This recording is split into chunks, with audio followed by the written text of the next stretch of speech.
কাতারে দক্ষ কর্মীর চাহিদা বেড়েছে কয়েক গুণ, ফলে কর্মসংস্থান সৃষ্টি হচ্ছে প্রবাসীদের।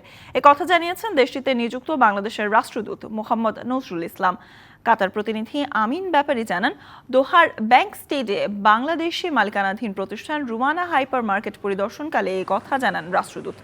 প্রতিষ্ঠানের বাংলাদেশি উদ্যোক্তা আবু জাহের বাবুলের সভাপতিত্বে ও শাহজালাল লিটনের পরিচালনায় অনুষ্ঠানের প্রধান বক্তা ছিলেন কাতারি স্পন্সর সাইদ আল সালাম আল হাজরি। বিশেষ অতিথির বক্তব্য রাখেন কমিউনিটি নেতা মোহাম্মদ আলী, শফিকুল ইসলাম মঞ্জুর সহ অন্যান্যরা। রাষ্ট্রদূতের পরিদর্শন উপলক্ষে ৯০০টি পণ্যের ওপর বিশেষ মূল্য ছাড় দেয় প্রতিষ্ঠানটি।